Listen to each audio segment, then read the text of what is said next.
So, we are here again for episode 3 of the opening theory.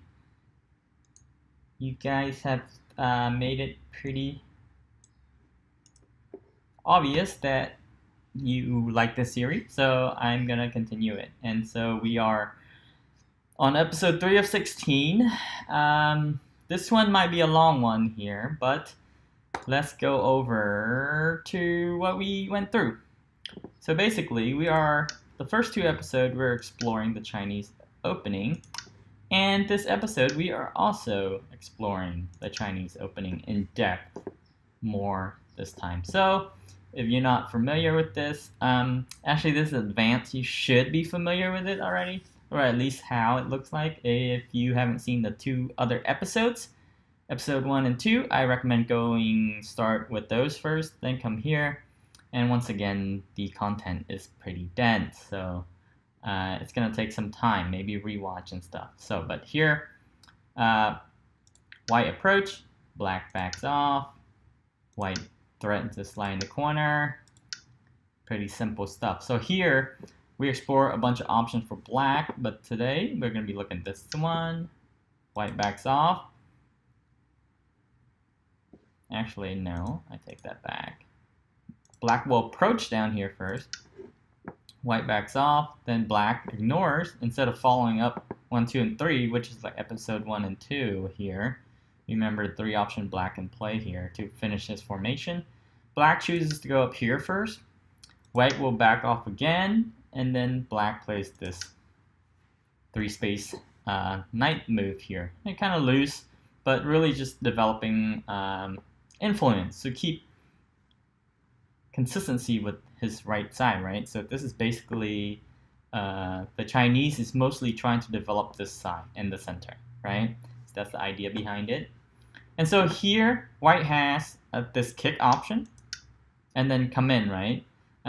You've seen this before, kick and then take away black's extension. That's one possibility, but we're gonna look at this one. Okay, so during the opening, usually you have to be careful with what type of ladder is working and what type of ladder is not, because that usually dictates what you can play. So in this case, if you play E04, black will hane, and typically this will work. And if black cuts, what you do is Atari this way, black descend, and then you Nobi as well. And so now, usually if this ladder works, if black take this stone, right, then you would capture with the ladder, right? Or if black chooses to play underneath, which is safer for black, you still can capture this if the ladder works. In this case, the ladder doesn't work for white, so white can't play this, right?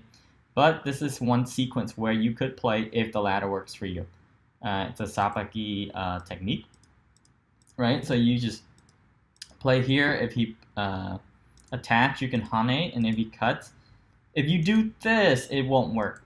If you push down, it won't work, obviously, because then you just hane and capture your stuff, right? So remember this Nobi. This is a pretty nice technique. So you threaten the ladder and you threaten the push down, right? So if he goes this way, you can push down in Sente and then take the corner, right? Usually this will work at the lower tier level, but that one, as I said before, the ladder does not work, so white can't play that. So here white's forced to Nobi. And then when white Nobis, black will prevent and try to get points on the side here. Most likely black will not play this one, because then you have a lot of attachment stuff to settle white here on the outside and reduce black. So black will play the tiger mouth. White will bend.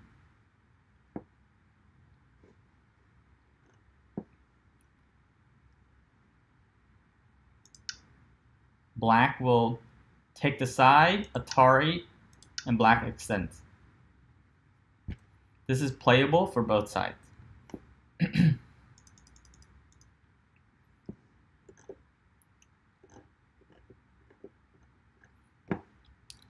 However, because of the type of attack here, because white knows the ladder doesn't work and has to play that, usually it's not great to do the kick, right?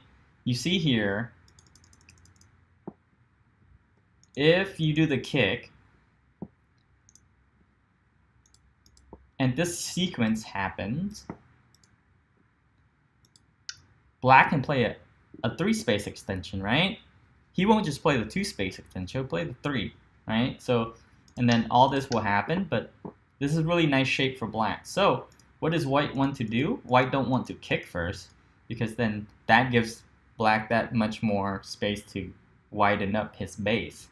So basically, what you should do to optimize this is skip the kick, just go straight in here. Now, if the same thing happens, black can only jump 2 this time, right? Jumping 3 would be not ideal because you would get the invasion here right away, the split up, right? So you see the subtle difference here is where one situation it's good to kick first. If the ladder worked, then it's good to kick first. If the ladder doesn't work, then you don't want to kick, so you can play out this sequence, and then black can't jump that far. So it's a very small little thing, but at the higher level, every small little thing adds up. So here we're going to back off a little bit to here and see how black uses the Chinese opening to develop the top side, the top center mostly.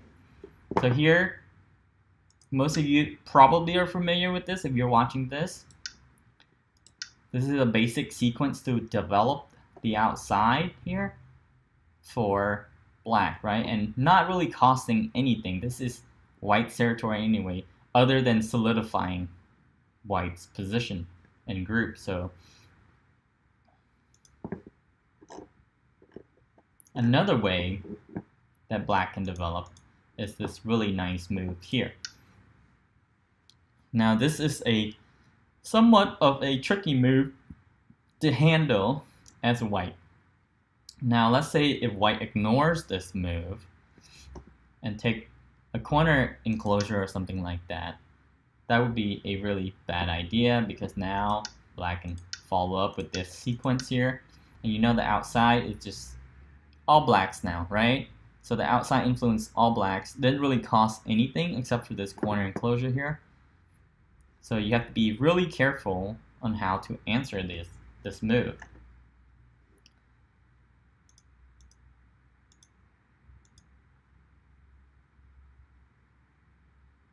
Hey Bug Hidden, I'm doing great. Hope you're doing well. I'm just going over a lecture right now. And here, even if white answered this, black is very happy to just play the same sequence. It's okay. You get a lot of potential here, and then the 3-3 is still open, right? So how does white handle this without giving black all this center? Well, the key move here is the Cosme. Very solid move to settle the group and prevent black from developing this outside territory. Now, if black decide to play this attachment here, you can play up to this sequence and it'll be fine, right? Then white has to follow up here, and then this is a basic expected sequence from this one. Positions-wise, it's pretty balanced. It's playable for both sides. Now, if white doesn't answer this move at all, black has another option of, not that one, to here this time on this side, and then to Tsuji here. The K17 of Tsuji to set up a ko. So here, if white hane, which seems natural, black can counter with this first. Here white had to attach. If you don't attach, this Atari is really bad for you, right? So you're gonna have to answer that. And once you answer that, black can hane here and start a ko. And it could be potentially a ko for your group. And at the beginning, it's really hard to find a ko, so you have to be careful of this one also. So remember, in this situation, if black tried to develop with something like that, you must answer, and this is the best one right here. It settles your group, and it's prevent black from sealing you in. Two things at once, right? What if you do L18 instead of M17 as white? Else 18. So, okay, so you're talking about if ignore, right? So this one, this one, this one, and then you say if white you do M, this one, I do that, and you do this. Oh, that's too passive. That's way too passive. Because now black has the outside, and he's pushing through this area. Not a great result here. And black has really great shapes. So that's this situation where black tried to develop, and then now you can prevent black from the development, right? So black's not going to play that if he assumes white knows what white is doing. So now let's go ahead and take a look at another situation here. So instead of white approaching at the top and playing the kite joseki, we're going to look at white approaching here. Am I right to think white is better to do M16 instead of L17 in the beginning anyway? The higher one. That is a possibility, but the higher one, the problem with the higher one is it has pros and cons. So you can do this one, right? You're talking about that one. This one has a weakness here that black can exploit. So I would say it's better. And then I think there's also attachment here for black to develop. So it's the reason why people play this one is because it's easier to develop and there's no weakness here, right? He comes in, he's gonna get attacked. But anyway, I don't want the video to go too long, so now we're gonna look at this one. So if white approach here and take away one of black's wings, and remember the last time we said that black can also play here to get the double wing also back. But we already looked at that, so now we're gonna look at this black approachment here. So when you do a wing when you take away black's wing, if white pincer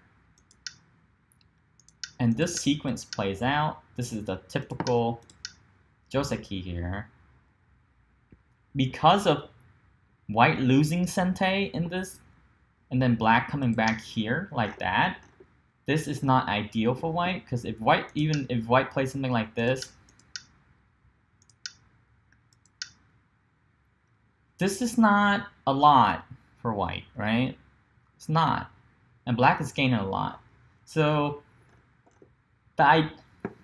the pincer is not good. Basically, that's what it is. So you don't want to pincer here if black approach, right? Because of that. Because of the follow-up, black has a really nice move at M4 after all the sequence. So you don't want to do that. So instead, white elect to play here. Just coming towards the corner closer and closer, and if black plays 3,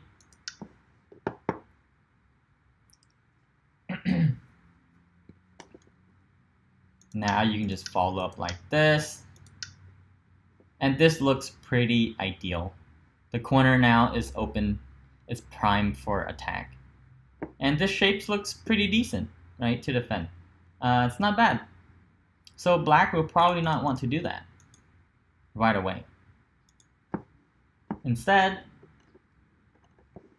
black will just threaten to slide in here, and if white backs off,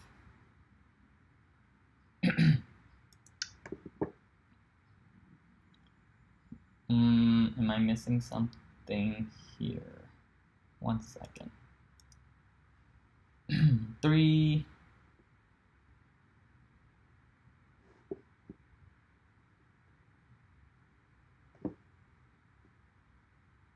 Slide back off. 7. And then 8. Okay. So this stone here.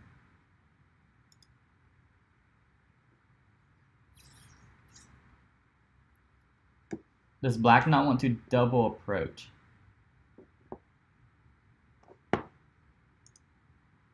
Double approach to its corner. So black plays here. So white doesn't want to play here. But white backs off. This is the correct sequence here, right? Because of that. So you have to play 8 first.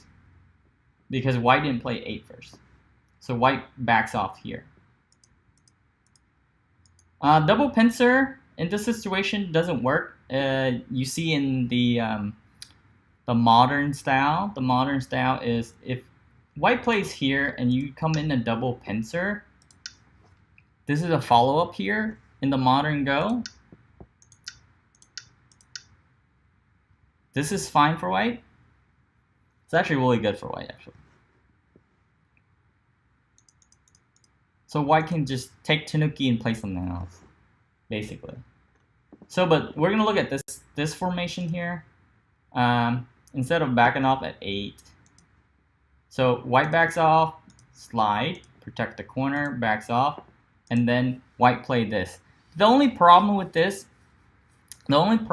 formation for white is because this is a settled group already. Black can just attach here. Black has a really nice move there. Black can also just take the corner. And then here you can see the problem with this shape is there's a slide in here. It's open still. You would have to find some way to defend this. But black will most likely play this attachment instead. Not just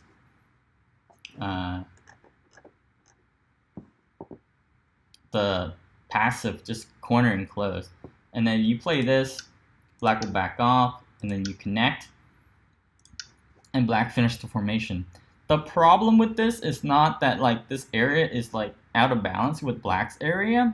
The problem with this, you've never seen E04 before? Yeah, it's E04 is pretty normal tactic to when you contact a stone and then try to build the other side, either side. So white will settle for one side, and then black will get the other side. So here, the problem with its white formation is this stone here. It's too close. It's too close to his wall, right? You can see it. It looks funny. It really should be right here, right? But instead, it's right here. Now, if you remove the stone, can I remove the stone? Place stone.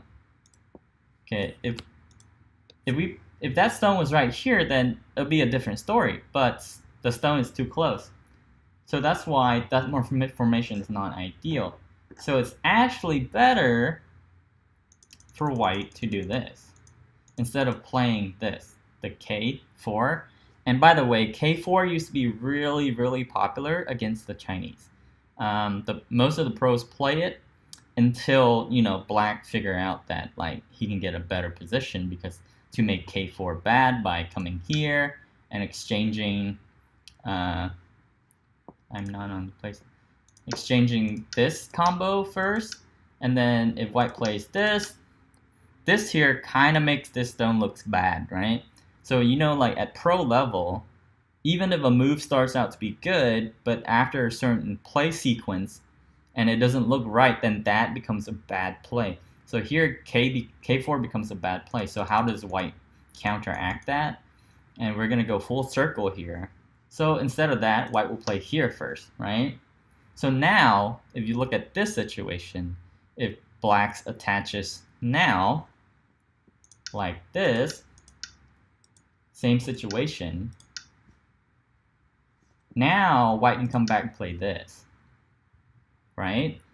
And this formation looks way better for white than the last formation, right? So if you go K4 first, and black does the sequence on the left, then black attaches, your stone doesn't look too efficient. But if you go straight N4 first, black attaches, then you're good to go. So very, I would say very small, minute thing to kind of understand, but this kind of small stuff really propel your game forward to a more advanced level. So remember that, right?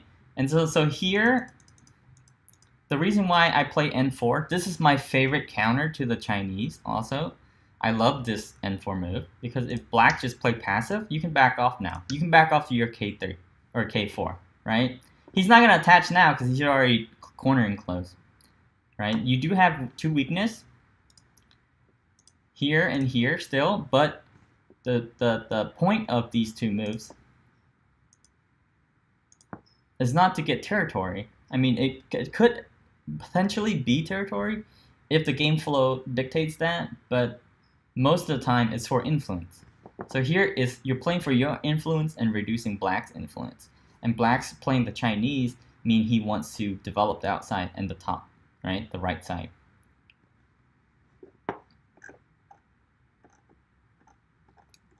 So now we're gonna dig into another really high sequence. So a lot of the pros, not these days anymore, but maybe 10 years ago, a lot of the pro, instead of choosing the high, because I just showed that the high has 2 weakness, a lot of the pros elect to play the low one first, and if black does something like that, white can back off like this, right? So now there's no weakness, but you're kind of flat, right? So black can kind of push you down a little bit with stuff like this, right? Just like at the top here. So here, if white play this, most likely black will shoulder hit instead of just taking the corner on the right here, right? So that's the difference between the low stone and the high stone. The low stone, you might get shoulder hit. The high stone, if you get shoulder hit, you might welcome it because you're up high already. So you're getting more points going up. But here, this sequence here, it's a pretty long sequence, but this is usually the expected sequence when this is played. So white will push, black will hane, push, nobi, nobi, nobi, nobi, nobi. White will come back. You have to come back at this point. You're giving a lot of points here, right? If you play something like this, your potential is destroyed. Be careful not to play like this, right? The weakness of the 4/4 stone, it can be attacked on both sides by your opponent, right? So if you leave it open like this and you build a wall, but you leave the 4/4 open, black will come in, and it's really hard to get this stone not to develop a base. There's no way. You can play here, but black will most likely slide or just take the corner and trade, right? So you have to be careful. Really hard to kill this stone because there's a lot of weakness in Aji here. Very open space. So white can't just like keep nobiing, right? So after that, white has to come back and play here, right? And this position, even though this looks like a lot, is balanced because black is like 2-3 lines over and white is here. And you're almost near the middle, so potentially white has more points potential here, but black has more solid cash. But white also has solid cash too, right? But then after this, black's going to follow this. And this, the pros say that is a balanced position and playable for both sides. However, this is like the old way of thinking. I have no idea actually what Leela thinks. I would be interested if somebody put this into Leela and see what the percentage is for white. And because the new modern Go, even though we don't understand it yet, is very different than most of this stuff. But this is like basic stuff for open theory, right? Well, basic advanced stuff. Alright, so this one might run a little long, but it's okay. Go back to the formation here after this finish. Alright, so here, white has that option, but white can also have this option. And this is more like modern Go. And I mean modern like the last 3 years or so, when AI has come to present and beating pros and stuff. The corner enclosure just by itself is pretty big. So the AI loves those type of stuff. So it's actually okay. How much has Leela and Modern Go influenced your play? Not much as of yet. I have not studied Leela until recently, maybe the last month, I want to say. I finally downloaded Leela and play around with it. And I have to admit, even though sometimes Leela say the percentage goes up or down, most of the time I kind of don't agree, because most of the time Leela does bring out a crazy variation. So it's, oh, this is why it's balanced. Like, a human cannot read that far ahead in time to know that that's balanced, right? So if you can't read far ahead, then even though Leela say it's balanced, it's not balanced for human, because humans are not capable of reading that accurately that far in the future. So even though it's a grain of salt, it's still, as a human player, all this stuff kind of still applies, because you can copy the bots all you want, but to really understand it and see why the Leela like certain things, it's super hard. Even the pro have trouble. So, but I have been trying out lately. I've been trying out a lot of the modern Joseki here, like this one. So basically, you can ignore this, and then white double approach, you can play this sequence. So I've been trying this out actually, and it's working out pretty good so far, but I don't really know if it really like boosts my win rate ratio really that much, because it's a little complicated to understand. And so usually when you learn something new, your Go will drop ranks, like at least 2 stones, and then eventually it works back up, right? So I don't know if you guys experience that, but that's my personal experience. Like whenever I read a new book, try to apply new ideas, the rank will drop, and then it goes back up and goes past where you were. Lizzie felt black was slightly behind in the last variation about, right. So the reason is black is always behind anyway. With Leela, that's the problem. The problem is Leela thinks Komi is really OP, so when you start the game, blacks only has 45% anyway, so the last position actually for human is balanced, because Leela starts out with, I believe, like 450 something always at 55 or 54, right? Somebody correct me if I'm wrong there, but I'm pretty sure that's right. Anyway, we got sidetracked. Might cut that out or not, but here you can say white has a really simple variation here, just taking that. Then here black takes 2, which is natural with his wing formation here. So somewhat black is having an ideal situation. Then white comes up at 3.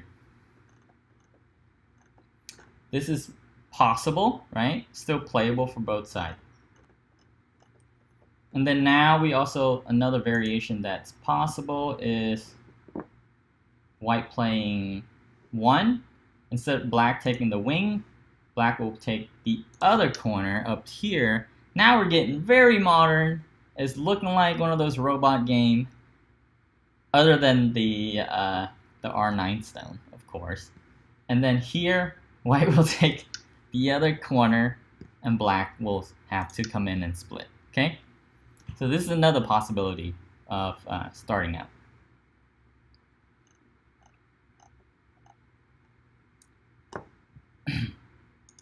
And now we're going to look at another board position here.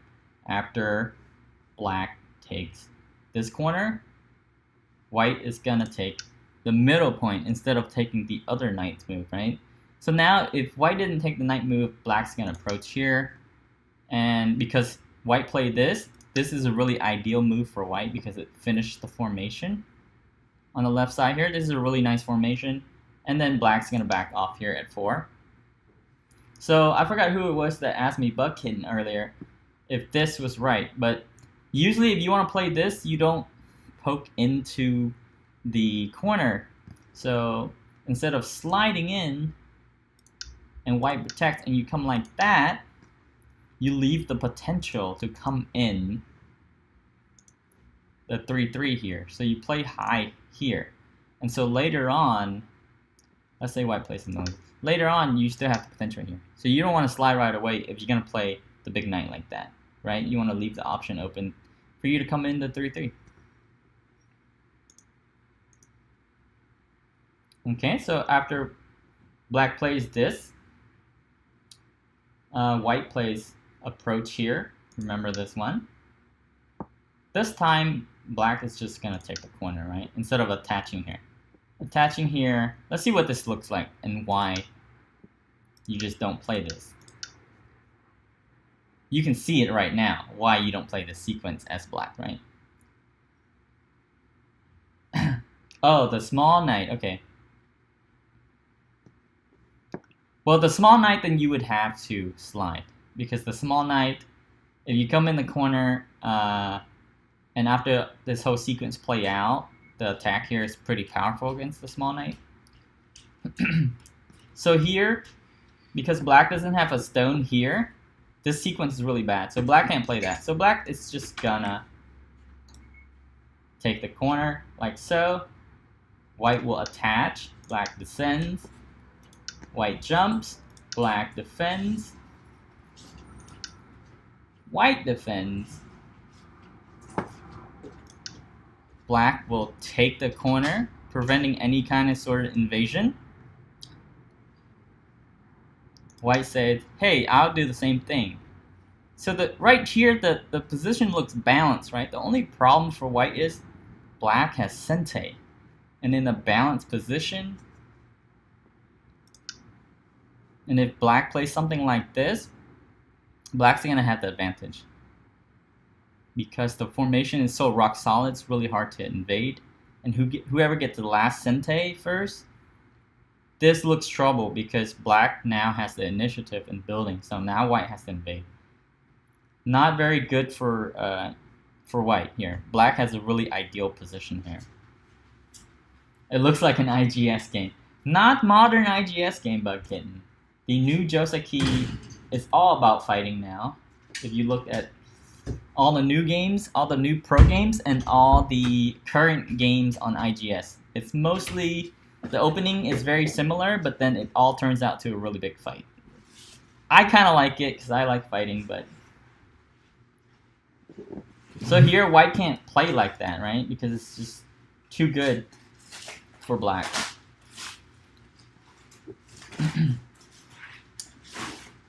And if black doesn't defend, this is sente. If black doesn't defend here and then black comes here like this,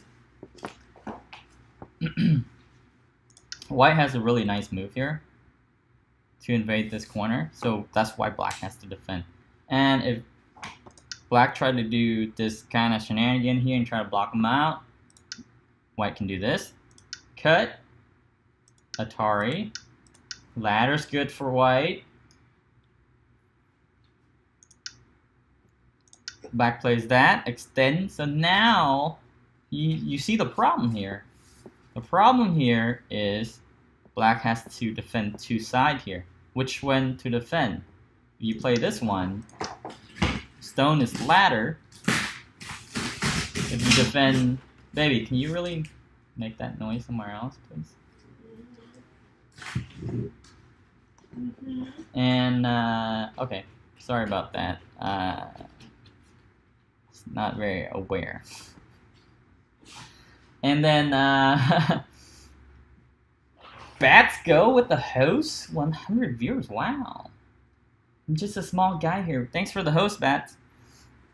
So here, you can see the problem here. So that's why black, in this situation, black has to defend, right? Just to show you why this move is something.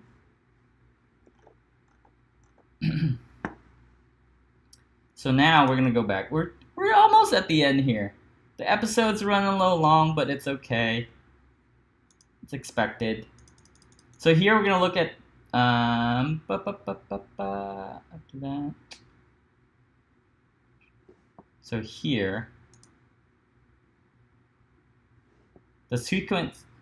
I'm sorry for this, but my notes is not super accurate because the sequence is always a little bit out. So I think it's here, here, slide. No, this one.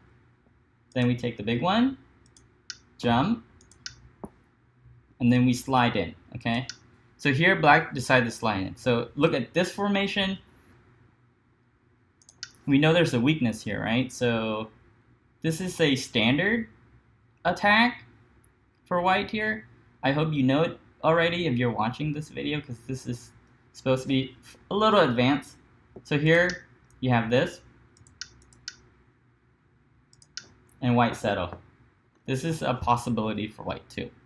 So because of how, you remember black's 14 earlier, this move right here after the ideal formation, not on this board, but the last one, if you go back, that's why white doesn't want to play all the way out like this and just go in with one right now. Right? You don't want black to have all that set up. So you can come in here. You can also play the wedge too. I'm not going to go over that right now, but it's possible. Black will have to answer here. And then you can also do the same thing. It's almost the same thing, similar. And then here, because of that, instead of the slide, black can do the same thing to white too. But here, white can do this. If you're not familiar with this move, I would say try to research and study it. Poke here, right? If black plays this, this is the correct move if you want to continue attacking. If you don't want to continue attacking, then you can slide. Then you can take the corner, right? The only reason that the difference is because if you don't do that, if you do this, and black try to settle and you try to attack this group, there's going to be a cutting aji here later. So basically I'm going to show you the aji here real fast. Right? You can see these stones are losing liberty. So outside, if you play this, it's going to be hard for you to attack later because of the filling here, right? So you have to be careful with that. So usually if you want to attack, you have the stone here. What you need to do is just give up that option that black can connect underneath and connect here solidly if you want to keep on attacking the stone. That is it for now for this episode and the lecture. Hope you guys enjoy this one. And again, it's pretty dense stuff, so look over it. If you have questions, just leave below in the comments. This is going to be on YouTube. So yeah, so this is episode 3.